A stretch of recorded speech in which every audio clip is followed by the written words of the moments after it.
A doo doo ba doo doo ba doo doo doo doo. This is the awesome Padrone podcast.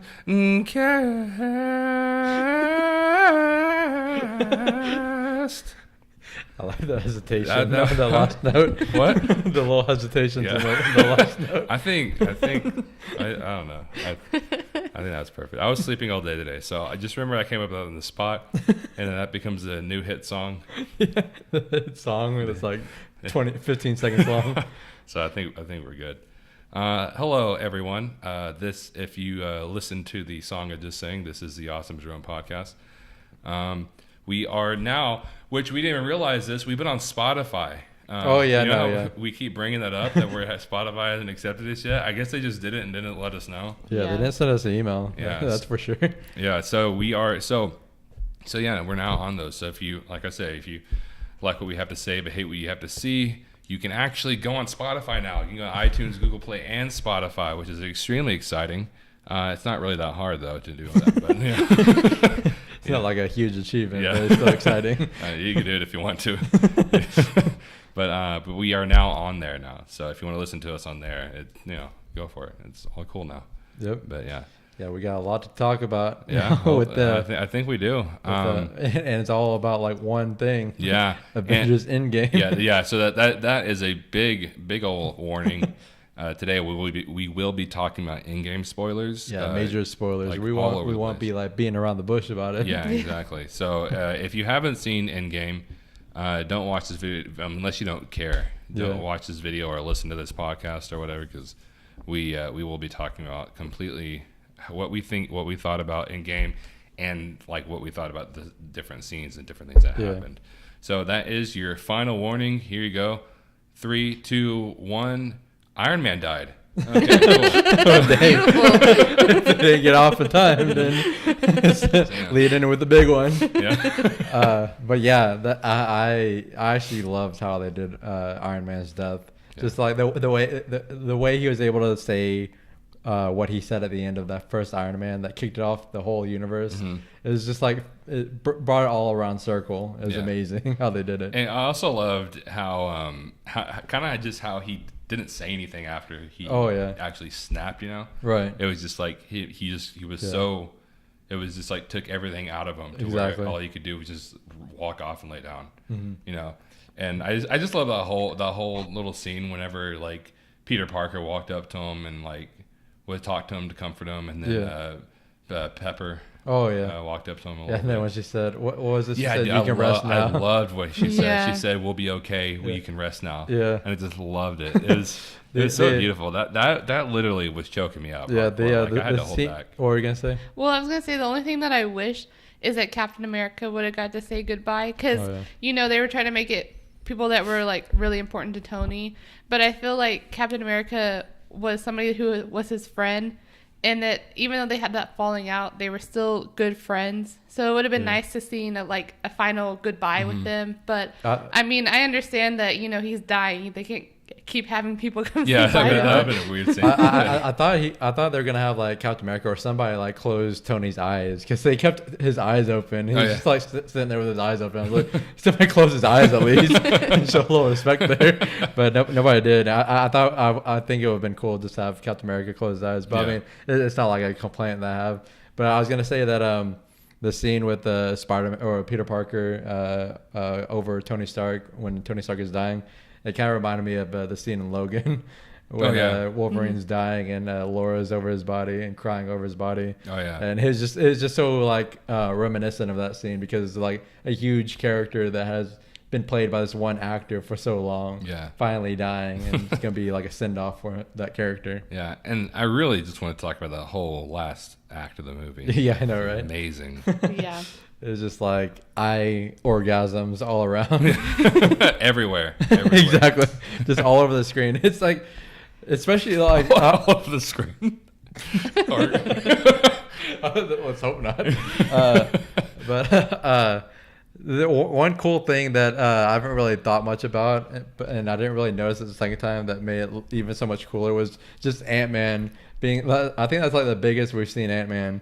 Yeah. And he just like when he like punched that giant like ship on Thanos' army. It's just like so freaking awesome.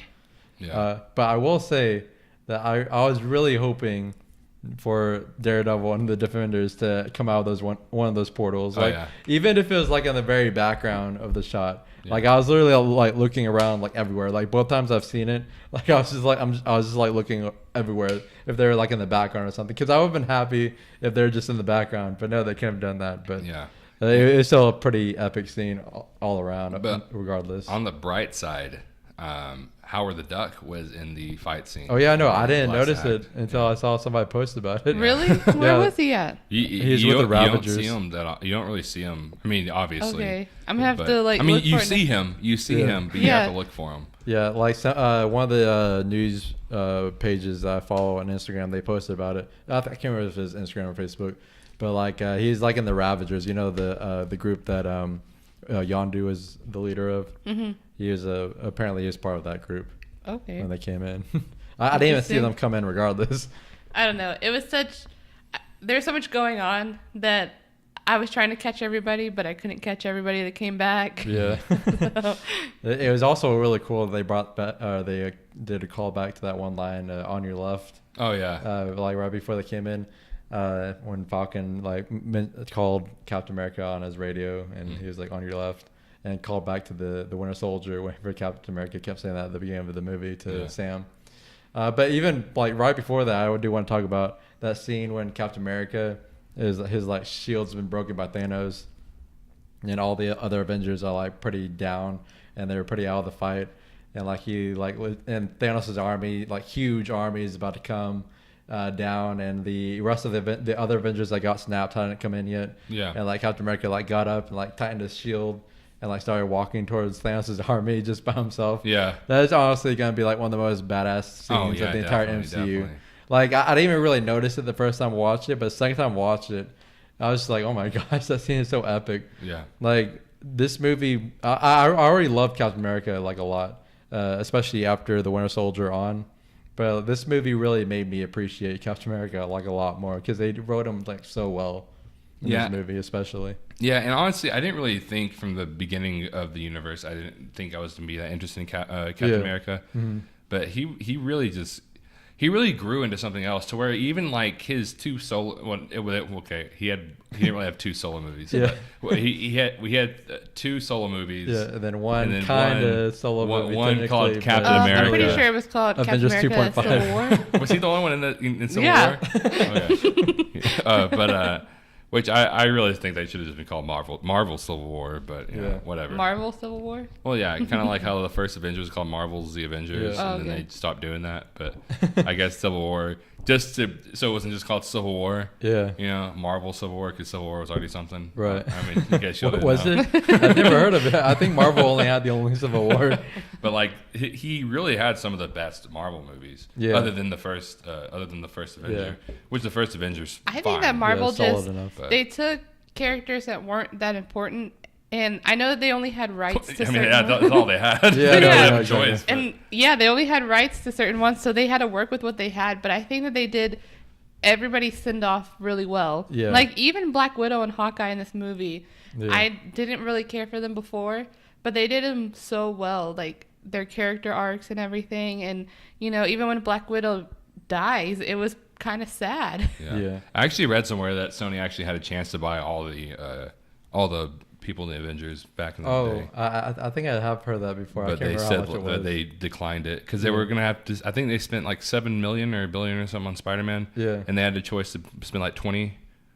On everyone else. Because Sony's the worst one out of all. And Sony declined because they're like, oh, nobody cares about them. Which, to be honest, nobody really did. Right. I mean, the people in the Avengers are known to not be that popular of a group. Mm-hmm. Yeah, they're not. The Avengers are, but the people in the cinematic universe, the Avengers aren't really known to be that popular. You have Spider-Man, which Sony got, you know, and then you have Fantastic Four, X-Men. Those are like the popular ones, and that's why Marvel had to get rid of them.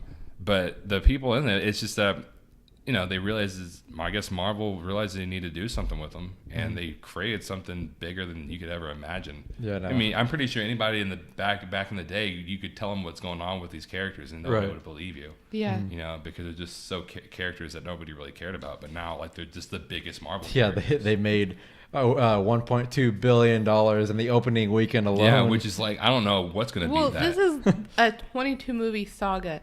And, I have lots of people asking me, like, well, can I just, I haven't seen a lot of them. Can I just watch some movies to kind of catch up? And the problem is that since this is a saga, I mean, yeah, there might be some movies that you can miss, but every single one is important to the story. Yeah, like our friend was saying, like talking to us last night, just asking like which movies he needs to see. Like he's already seen Endgame, but he's gonna see it again with us. Yeah, and he's asking because he hasn't seen a few of the Marvel movies, and he was asking if there's any that he hadn't seen that's important to see. And like we were looking through like the list and like just looking at them. Like there's a little something about each movie that added to Endgame. Yeah, it's crazy how they called back to so many things in Endgame. I was trying to tell him like, well, Ant-Man and the Wasp isn't really that good of a movie, but it's like that's like the whole point of Endgame. Right? It's like how that's how they did everything. Yeah, exactly. Yeah. So. And then you have the end scene in Ant-Man and the Wasp that you have to watch. Credit scene, yeah. I just want to bring something up, and I think today we really just really want to talk about the Avengers in general, because it's just really. I mean, I don't love every movie in the whole MCU. I mean, I don't. Not all of them are good. Like I said, Ant-Man and the Wasp isn't that great. Yeah. Obviously, the Thor movies, the second one's known as like one of the boringest ones. Yeah. But at the end of the day, if you look at it all, it is honestly one of the most genius creations. Right. And I was talking to you yesterday about the very first Avengers movie, and why. And there's obviously so many reasons why MCU is better than DCEU. Yeah. There's so many reasons why, and I mean, people like to not see them. They like to say, well, they're just the same, or some people even like to say that the DCEU is better. And to be honest, I love DC. I think they could be just as good. But the DC, I was saying that like they just try to catch up with Marvel, which is one of the stupidest things they could have possibly done. Yeah, because you were looking up that they had just released another set photo from Wonder Woman. Yeah, it's coming out in 2020. I asked him, when is it coming out? And he had to look it up. Like, Marvel was so good in like releasing 2 or 3 movies a year, and we knew when they were coming out. Yeah, like Justice League came out in November 2017, and the next movie in the DCU wasn't till December the next year, 2018, with Aquaman. And then we're getting Shazam. We're getting Shazam this year, and then next year you're getting one movie a year from DCU. What kind of crap is that? And especially since you're making a universe. You can't just make one movie a year, right? I mean, obviously, because you have like if you have like the single movies, those come out like 2 years apart, like the what are they called, like the franchises or whatever. Yeah, like the solo movies are like probably about 2 years or so apart. Yeah, right. Yeah, but a universe needs to let out like several movies a year, at least two or three. And that's what Marvel did, and like I said, I was talking to Zach, and I think one of the most genius decisions that MCU did was have Loki as a villain of the Avengers. And I'm gonna and I do want to say this, I do believe that Avengers is pretty overrated. Yeah. I agree. I like it, and I respect it for being what it was and being the first movie to ever do that. Yeah. Well, I mean, one of the first movies to do something like that. And but I do agree that it's kind of overrated. You could tell that it really. You could tell that it was their first go at it. Yeah. And it was good. It was good. It was really good. But it was overrated. So I've talked to people who act like it's like the best movie ever created, but it's not like at all. But if you look at it, and also I find Loki overrated. Yeah. But I think that Loki being the villain of Avengers is the most genius thing they did, because that was just one less step they had to do. Right. One less step of introducing a villain.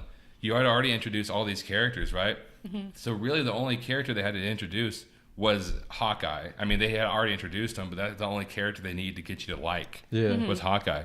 And the villain was someone you already got connected to in Thor. Yeah. Yep. And that's a big thing. That's something that needed to do, especially since it's your first go at the Avengers. Right. You needed something that you needed to not make it too hard on yourself. Mm-hmm. And so having Loki be the first villain is honestly one of the most genius moves in the MCU. What DCEU is, what their problem is, obviously what we've talked about. But also, Marvel had Kevin Feige, who made sure that everything connected. Yes, he kind of messed up the timeline with Spider-Man. So, in Homecoming. That's not the only mess up. But you had Zack Snyder leading DCEU, who thought that Batman kills. Yeah. Yeah, we've already had that whole conversation out here. What was that other movie he created? What was that? Watchmen? Well, no, not that one. The one Sucker Punch, which was visually great, and I feel like Zack Snyder's fantastic at visually appealing movies, but they're not good movies. And so you have somebody who didn't even really know these characters trying to put these movies together, and I feel that's where their first big failure was that they relied on Zack Snyder to put this universe together. Yeah, which, speaking of Kevin Feige, I know this is kind of off topic, but it has to do with Kevin Feige. He mentioned that I was talking to Marquez about this. I can't remember where I read it, but he said somewhere where since they got the rights to X-Men and Fantastic Four back when they bought Fox, that they're probably not going to be in the Marvel movies and in the Marvel plans until another 5 more years, you know? Mm-hmm. But in Avengers Endgame, there's a 5-year time jump. Yeah. Ooh. So was he just doing a play on words or whatever you want to call it, just trying to trick us? Uh-huh. Maybe so. Maybe there's going to be an X-Men movie or a Fantastic Four movie before Spider-Man.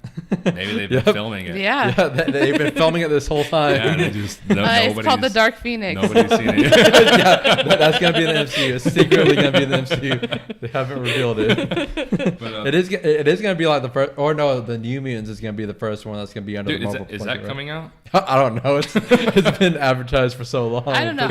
I'm excited for what Disney and the MCU is gonna do with X-Men, because the X-Men are kind of throwaway movies. I feel like the only good one was Logan. That's all you had. Well, I know the first one. There's a couple of decent ones. The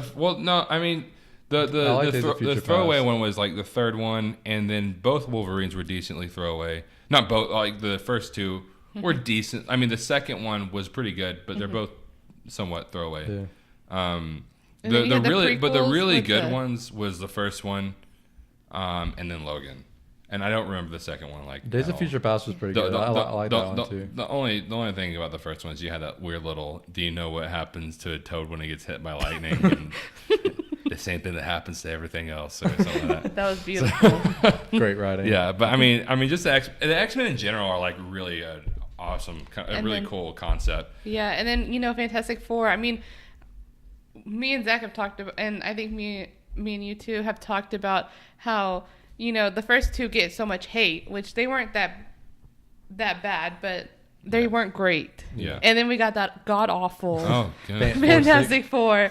So I'm excited to see Fantastic Four and then see I just want to remind y'all that we bought that movie. Oh.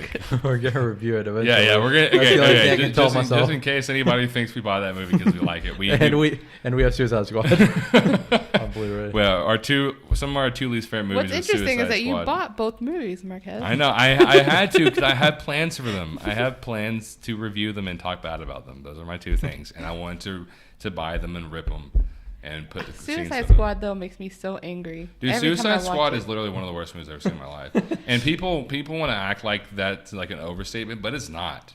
Like I honestly gonna say it's worse than Fantastic Four.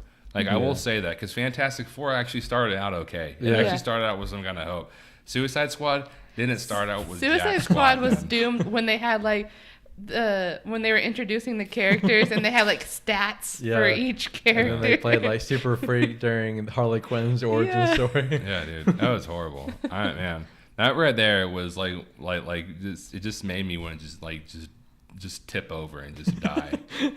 I remember we saw that and we were dressed up like the Jared Leto Joker. That was one of we just had to sit there and take it for 2 hours. This is what I'm dressing up as. It's like, I just watch this off real quick. Pause the movie real quick. I was watching scenes, and I thought at first it was going to be the deleted scenes of Jared Leto and Harley Quinn, because it was her like on the motorcycle at the beginning. So I was like, okay, I'm going to see the deleted scenes. But it was basically a like 3-minute video of romanticizing the Harley Quinn Joker. And I was just like, the whole time I was like, man, they did Harley Quinn so wrong. Yeah. This whole story it's so unique and so interesting. Yeah. That relationship. Mm-hmm. And they completely did it so awful. Yeah, and then we're getting that Birds of Prey movie. That movie just out of nowhere. Because I love Margot Robbie as Harley Quinn. I think she is could, Harley Quinn. Here's my thing for her. I think she could do better. Mm-hmm. I don't think she did that great in Suicide Squad, but I think she's a great actress, and I think all she had to do was use that voice she used in Wolf of Wall Street, just a little bit higher pitch, and it would have been perfect. Mm-hmm. But she's like, no, I don't want to do that. Yeah, well, I don't know and if she said that. And then I'm curious with Idris Elba coming in. She specifically said that. I'm curious with Idris Elba coming in because I've even heard that Idris Elba isn't going to play Deadshot. Like I thought that's what he was. He's going to be a Harley Quinn. Oh, okay. I thought he was replacing Will Smith. Yeah. Yeah. Oh, but okay. Let's backtrack a little bit though. We went way off. What we're talking about. We went from Endgame to Suicide Squad. how did that happen? But I do want to bring up something that just about Justice League because we're comparing the two of why I think that Marvel's better than Justice League because I do compare them because they're competing cinematic universes, but I don't really think they have to be. I think the only thing that made them competing cinematic universes was DC because I think DC. What DC did was what they should have done, and I tell this to Brittany, what they should have done was, number one, they should have looked at what Marvel did, right? And said, okay, we need to do something similar to that. Number two, they should have tried to not catch up with them. They need to not catch up with Marvel because you can't. You can't catch up with Marvel whenever you're just starting out, and Marvel's already on like Age of Ultron. Yeah. You know? Mm-hmm. You can't do that. But what they did was they didn't look at what Marvel does. Sorry, hold on. People who aren't watching us, Marquez just flipped off the camera. I actually didn't know how to do that at all. Sorry, let me do the opposite route there. They did not do what Marvel did. Yeah. And they tried to catch up with them. Yeah. And that was the stupidest decision they made because what they should have done was like, I mean, maybe not straight up copy them, but like whenever it came to Justice League, I'm not saying they had to have like the same villain as one of the other movies. What I am saying is they shouldn't have made it to where you had to introduce so many characters. You had to introduce Flash, you had to introduce Aquaman, you had to introduce Cyborg, you had to I think you had to pretty much make you like them. You had to bring them together. You had to not even introduce them. You had to care for them. Yeah. Right. You had to bring the team together. You had to introduce a villain. You had to figure out what his motive was, which I don't even know what it was. You had to figure out you had to figure out what you had to get invested in him. You had to get invested in the story. You had to bring back Superman. You had to make sure Superman was turned better after that. Yeah, exactly. Everything they had to do in that movie was just, and it was only 2 hours. Yeah, then they cut it down to 2 hours. Yeah. Even though the first two Avengers movies themselves, with so much build up in other movies, they still were 2.5 hours each. Like honestly, like WB, I don't know what you're doing, and I really wish we were big enough for WB to come watch this. Yeah, it's like I don't understand how they don't know what to do that well because they're like, oh well, I wonder why our movies people don't like our movies. Oh, it must be because they're over 2 hours. That's the only thing that could possibly be the reason why they don't like the movies. And they're so good with their anime movies, so I don't know why they suck so much of the live action. They're two different departments, unfortunately. Yeah, I know, but still. They also did it wrong by killing your biggest superhero in your second movie in this franchise, dude. Marvel didn't even do that.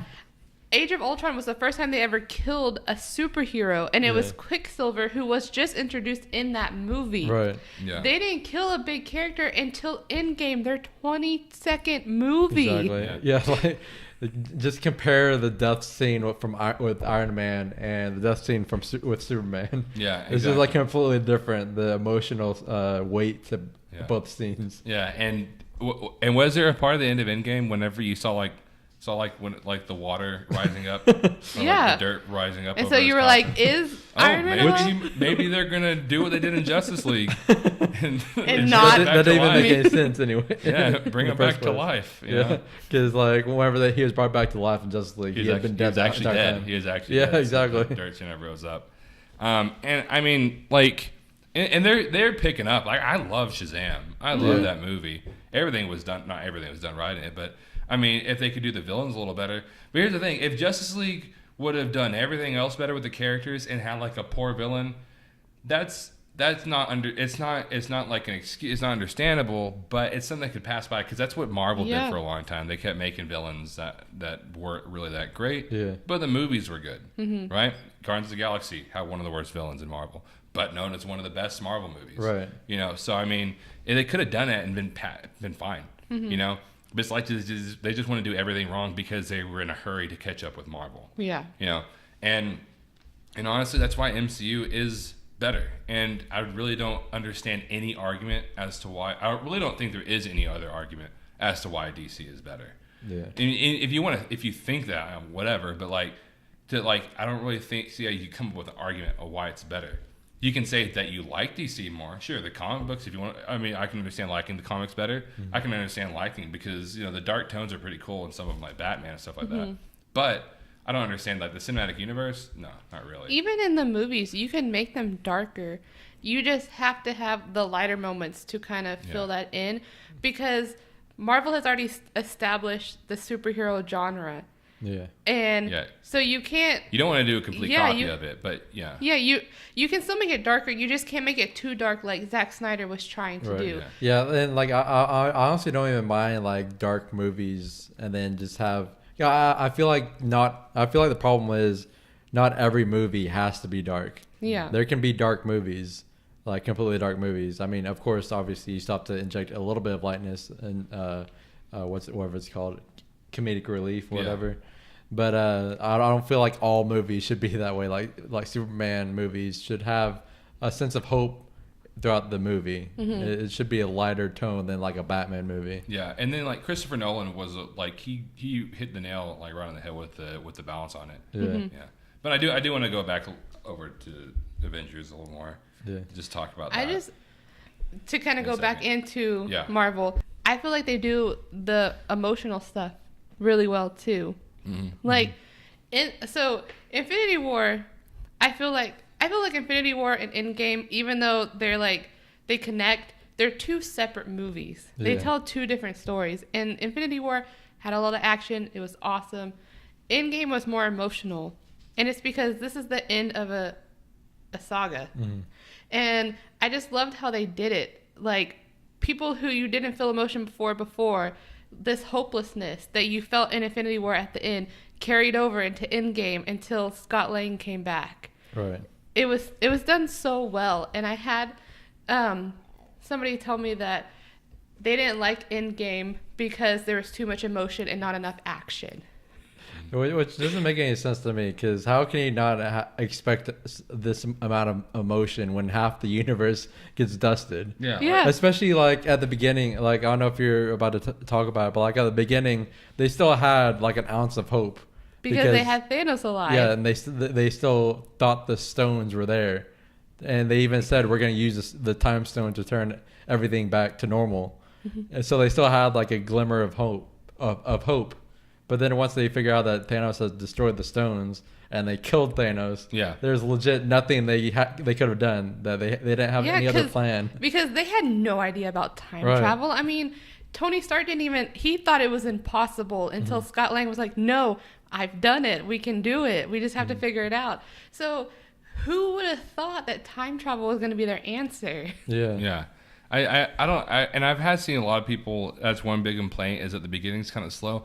But I'm like, I just don't understand what you wanted. Like, did you want the movie to start off like with a bang, and just like start like doing stuff? Like they're sad. Like half the world died. When people thought that Thanos, not past Thanos that comes back, but the actual Thanos, that they were eventually going to fight him. Like, did you think that at the beginning of the movie they were going to go and fight Thanos and have this big battle, and they were just constantly going to have these battles? Like, I don't understand how there was not enough action in Endgame. And you honestly, this movie, everybody just felt so human. They just felt so real, and that was the most real they've ever felt before. And also, I hate when people use the word it's too slow. If you were watching a movie that wasn't Endgame, if you were just watching a movie, right, that people would have considered it good, right? Because it's not Endgame. It was just a movie that had good characterization. It had a slowness to it, but it was understandable.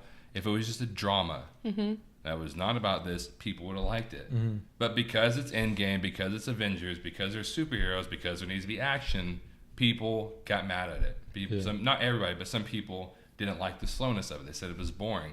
But it wouldn't have been. It's not boring. In fact, the movie didn't even feel like 3 hours. Yeah, no, it didn't. That whole section of the slowness didn't really even feel that long either. It must have been an hour. Yeah. Of slowness. It honestly felt like maybe 30 minutes. Like yeah, it really didn't feel that long even at all. my dad, who can't sit through movies that well at a movie theater, even when the credits started going, he's like, that didn't feel like 3 hours at all. Yeah. Because it didn't. You were invested the whole time. Yeah. So I mean, I just don't understand what people actually were expecting it to be. Like if you were in a world where half the population died. Mm-hmm. What are you gonna just start acting like nothing, or just start playing around, joking around? No, Exactly. you're gonna be sad, right? Especially them. They lost a whole lot of people. Mm-hmm. Thor lost a whole lot of people even before that. Right. Tony Stark lost Peter Parker. Yeah. You know, mm-hmm. and it's just, and Tony Stark felt like it was his fault, even though he didn't directly do it. He felt like, oh, I should have stopped this earlier. Yeah. Yeah, and he even tells Steve Rogers, like, I told y'all we were going to lose. This is why I wanted a shield around the earth for this reason. Yeah. So he did feel responsible because he felt like he should have fought harder for that. But he gave in to Steve Rogers because he wanted to have that optimism that Captain America did. And, you know, he lost Peter Parker. He lost all those people on Titan except for Nebula. Yeah. Yeah, and I do want to talk about the time travel aspect. That's one of the biggest things I wanted to talk about, because the time travel in this movie is something that a lot of people have been talking about, and it's been where a lot of complaints have been coming from for some reason. Because in this movie, the time travel rules are a lot different than a lot of time travel movies. A lot of popular time travel movies like Back to the Future and Terminator and all that. To where, like, if whatever happens, if they did something in the past, it wouldn't affect the future in their timeline. Yeah, it would cause a split into a different timeline. So, like, let's say if they went back, they even mentioned this example. If they went back in time and killed Thanos as a baby, then that wouldn't change anything from their future. It would just cause a different timeline to start where a baby Thanos was killed off. Which we've all talked about. This is how they introduce different realities, I feel like, because when they do go back in time, there are times that it seems like they change things. Yeah, so. and something I was thinking about was that does open the door for a live action Spider-Verse movie in the future. I don't want it to happen anytime soon, but it does open the door for a movie like that in the future. Because they made such a big deal about how they had at the end of the movie they had to take the stones back to where they were taken, but I don't understand why they made that such a big deal, because they changed so many things already. Like, I feel like there's already new timelines that have happened because of some of the changes that they made. Yeah. But I mean, I can't really complain too much about that. One of my biggest complaints about the time travel is at the end with Captain America, with him as an old man at the end. Which Marquez today kept complaining the whole time. My head hurts. And we're like, what's going on? And he was like, I'm just thinking about the timeline. Like, oh my goodness. Okay, so let's break it down. So at the end, Captain America is the one who goes back and returns all the stones, right?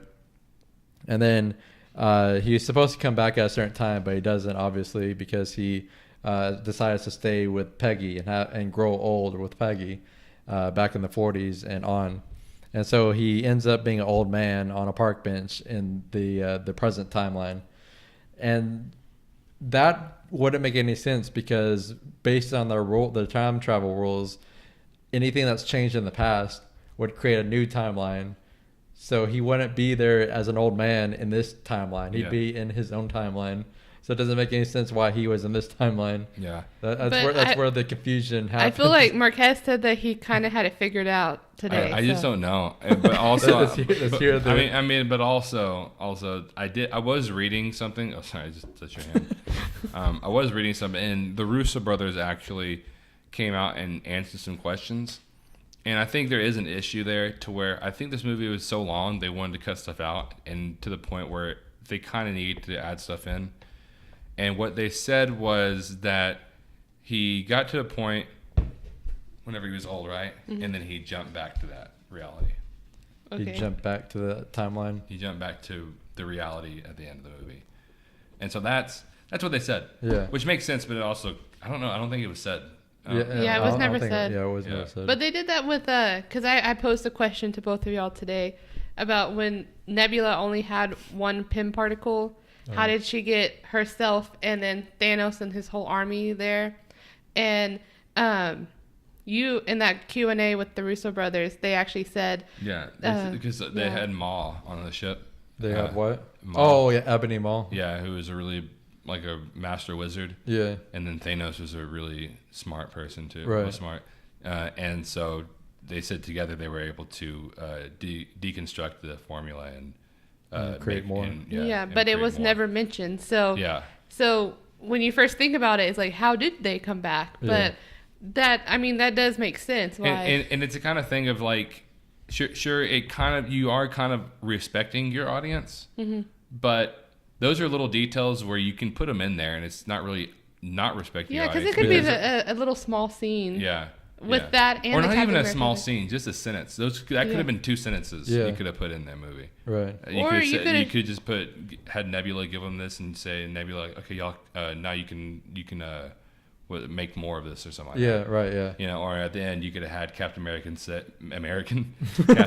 say like, oh, I took I jumped back over this timeline to come see you or something like that, you know. Yeah. But not those words in general. That would have been kind of cheesy. Lame. But like that would have helped out a lot, you know.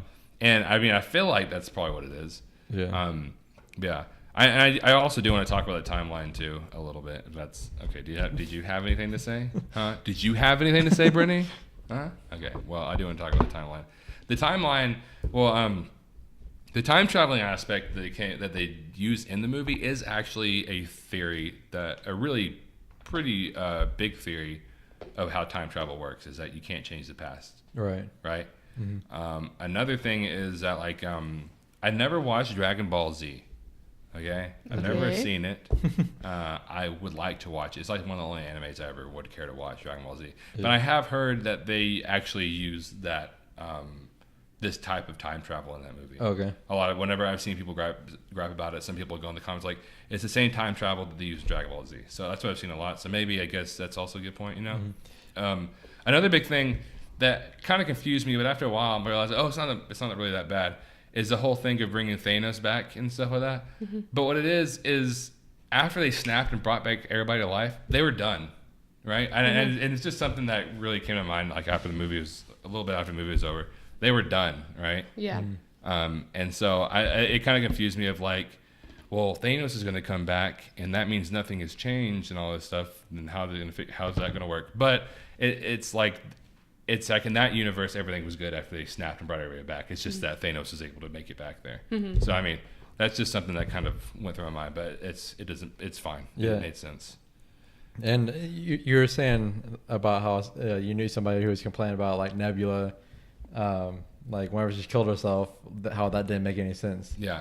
But like it made sense because it just created a new timeline. Yeah, I mean, I want to see if I can find it, but yeah, he was mainly saying that it didn't make any sense like at all because he said something like, in order for either future Nebula to be alive, either this timeline or either this reality or this other reality, Nebula wouldn't have had to die right here. Right. But I was reading somewhere, one thing you think about it is it doesn't create new timelines, it creates new realities. You know? Right. So if she dies right here, something different happens, that automatically creates a new reality. Right.